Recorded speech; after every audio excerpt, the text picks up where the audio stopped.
Kemenangan berganda buat Malaysia selepas Mahkamah Antarabangsa menolak tuntutan kumpulan Sulu semalam amat bermakna dan penting kepada negara. Justeru Timbalan Perdana Menteri Datuk Seri Ahmad Zahid Hamidi merakamkan ucapan tahniah kepada semua yang terlibat dalam mempertahankan hak dan kedaulatan negara. Ucapan tahniah disahirkan Datuk Seri Ahmad Zahid menerusi Facebooknya. Baginya, kemenangan diraih pasukan Malaysia diketuai Pengerusi Sekretariat Khas yang juga Menteri Undang-Undang dan Reformasi Institusi Datuk Seri Azalina Osman Said amat bermakna kerana telah bertungkus lumus memastikan kedaulatan negara terpelihara. Semalam Perdana Menteri Datuk Seri Anwar Ibrahim menyifatkan keputusan Mahkamah Rayuan The Hague sebagai kemenangan penting buat negara. Mahkamah itu menolak permohonan kumpulan Sulu untuk mengiktiraf dan menguatkuasakan anugerah akhir timbang tara sebanyak $14.9 bilion Amerika atau 62.59 bilion ringgit terhadap Malaysia. Anugerah diberikan penimbang tara antarabangsa Dr. Gonzalo Stampa pada 28 Februari tahun lalu kepada 8 individu yang mengaku waris Kesultanan Sulu.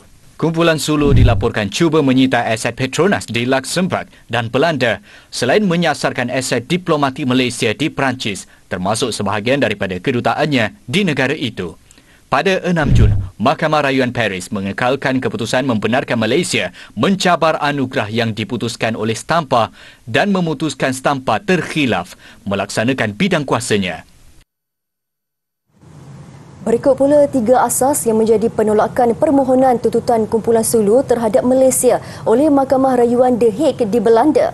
Ia sebagaimana dinyatakan Menteri di Jabatan Perdana Menteri Datuk Seri Azalina Osman Said dalam satu kenyataan medianya. Antara yang disenaraikan mahkamah berkenaan, tiada anugerah akhir yang boleh diberikan secara sah disebabkan pembatalan pelantikan Dr. Gonzalo Stampa sebagai penimbang tara oleh Mahkamah Sepanyol. Sehubungan itu, tiada anugerah timbang tara yang wujud yang boleh diiktiraf dan dikuatkuasakan selain Tribunal Timbang Tara yang lebih tidak wajar ditubuhkan sejak pelantikan Stampa dibatalkan. Asas kedua, tiada perjanjian timbang tara yang sah wujud, justeru tiada prosedur timbang tara boleh berlaku secara sah untuk dimulakan. Manakala asas ketiga melibatkan pengekalan penguatkuasaan luar biasa bagi anugerah akhir yang dikatakan di Paris adalah alasan seterusnya untuk penolakan itu yang menyebabkan anugerah palsu berkenaan tidak mampu memperoleh pengiktirafan dan penguatkuasaan di Belanda.